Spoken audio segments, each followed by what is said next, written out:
Chopper video shows a devastating scene. Just west of Wabash on US 24, 2 people shot to death. 41-year-old state police officer Dave Rich stopped to help what he thought was a stranded driver. That's when 21-year-old Joseph Voltaggio shot him with his shotgun. Then he reloaded and shot himself.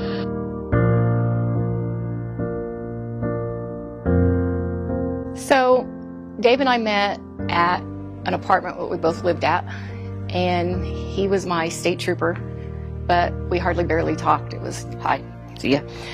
And then he moved out and started building his house and broke up with a girlfriend, and he called me up, and we went out, and actually we started talking first, and we went out, and it was just the greatest thing ever. I mean, we got married about 3 years after that, on March 28th, 1998, and the next year in the fall, we had our first daughter, Lauren, who, she could do no wrong in her dad's eyes. She was just his princess. I mean, and a lot of people said that she was his princess and I was his queen, and that is exactly how he made us feel. So then, move forward 3 years, and we were pregnant again, and we went to the doctor, and there was 2. Dave was like, wow, I'd have been happy with 1, and I was like, but we got 2. So we were blessed then with 2 twin boys, and our family was complete. Right after the twins were born, he became detective, and we just celebrated because we thought he is scot-free. Nothing happens to detectives. I mean, they're safe, they're in their offices, they're out, and everything's okay now. Well, it wasn't. So it was his July 5th, 2007 was his first day to go back to work after a couple days off, and it was time for me to stay home with the kids. So he got up and went to work, and we have a swimming pool, and I remember him telling me, the last thing he told me was, if you get in the pool, make sure you put the floaty wings on the boys. Yes, Dave, I'll put the floaty wings on the boys. So we actually were in the pool, me and the kids, and it was about 10 till 4, and I heard what sounded like a car just racing in my driveway, and I was whatever. And Dave was supposed to get off work at 4, so I knew it wasn't him, and it was my best friend who's also a dispatcher, and her husband is a fireman. And she says, Connie, you got to get the kids out of the pool. And I was like, why? You know, what's going on? Whatever. And we were getting the kids out of the pool, and we go in the basement, and I think she said, it's Dave. That's all she said. So I didn't want my kids to be alarmed, because at the time my daughter was 7 and the boys were 4. So we were getting them dried off and everything, and I'm asking, what's wrong? And she just said, it's Dave, and it's not good.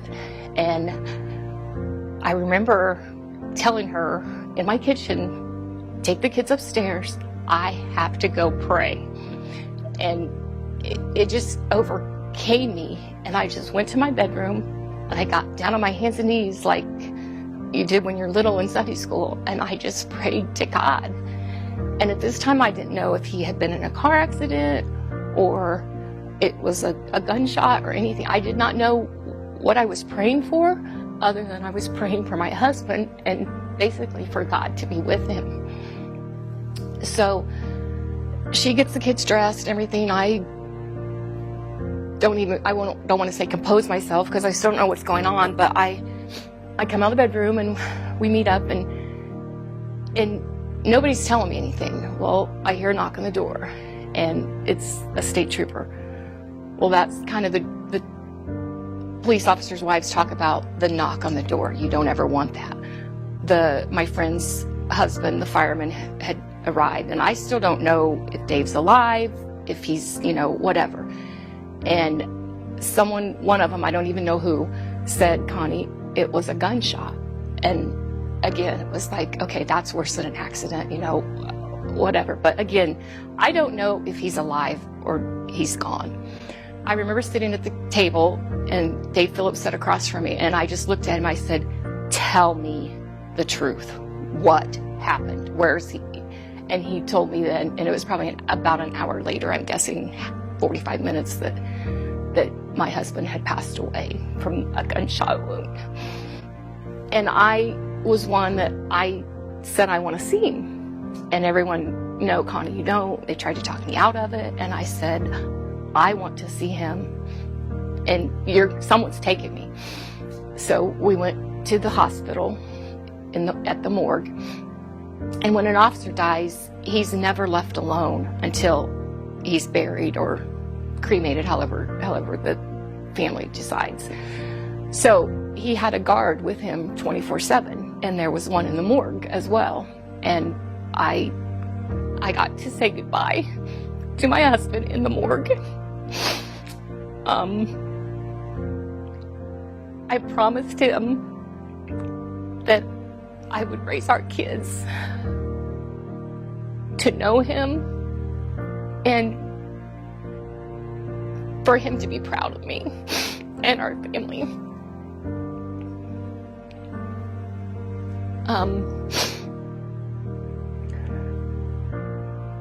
So I left the hospital and I went home, knowing that I had to do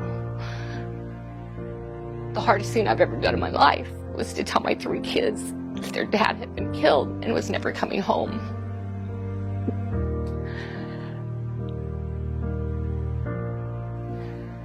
My kids had just lost their father, and I did not want them to lose their mother by what was going on in my head, or hatred, or anger, or just laying in bed depressed all the time, or anything like that. I knew Dave and I would want me to go on and raise these kids.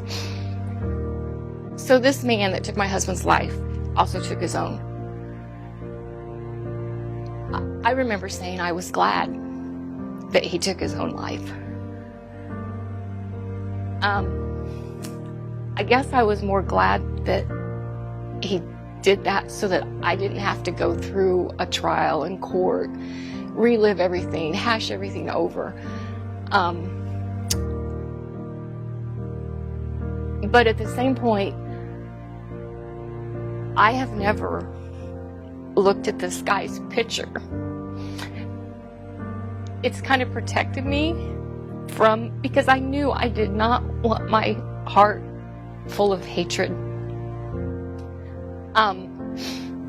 I could tell you his first name. His last name was a longer, stranger name.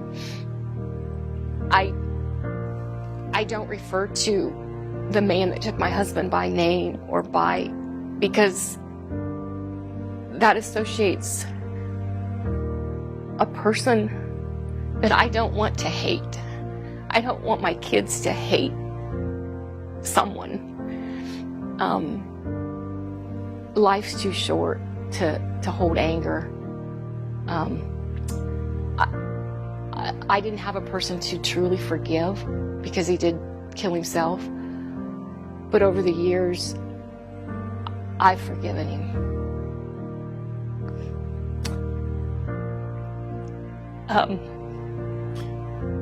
I hope my kids have. And